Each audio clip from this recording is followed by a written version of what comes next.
So let's talk a little sports. Okay, a major sports story in the world of sports television. Now, some of the biggest players in sports media, Disney, Fox, Warner Brothers Discovery, are now teaming up to launch a brand new sports streaming network, with each company owning 1/3 stake in the new network. Now, the network will feature content from the NFL, the NBA, NASCAR, and then several college sports, including the men and women's NCAA basketball tournaments, which are obviously hugely popular. Hillary, this is a monumental shift in the way we watch sports. I mean, what does this mean for the business of the sports media?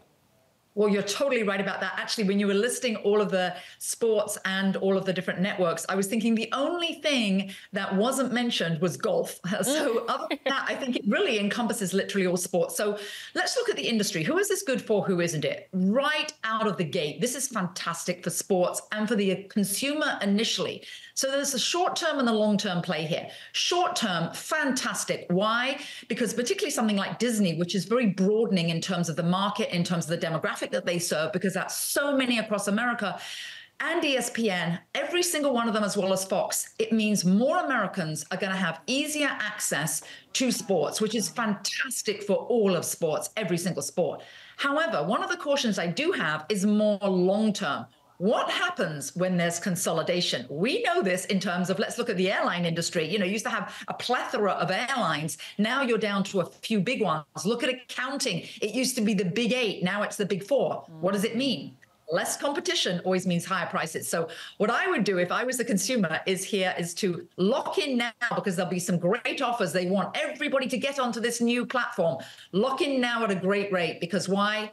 Eventually, I predict with less competition and they own everybody who's watching sports, we can just guess, Alex, what's going to happen to those subscriber prices. And they eventually are going to go up. Yeah, I mean, I was recently reading Netflix is going to soon be raising their prices once again. But I think the next follow-up question is this. I mean, you see all those sports leagues have been on those cable networks. Is this the beginning of the end for cable?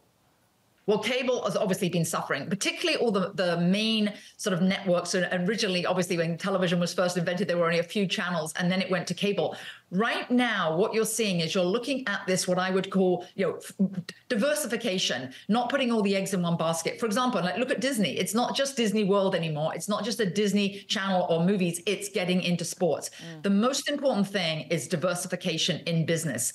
I would say this, look at where sports is going to go. It's going to be in every single household. And you're right about cable. Then they're going to be cutting that cable cord. Now they're going to go on the app. And it's mobile phones. A lot of people are watching sports, believe it or not. You can see this in airports. You can see this wherever you go.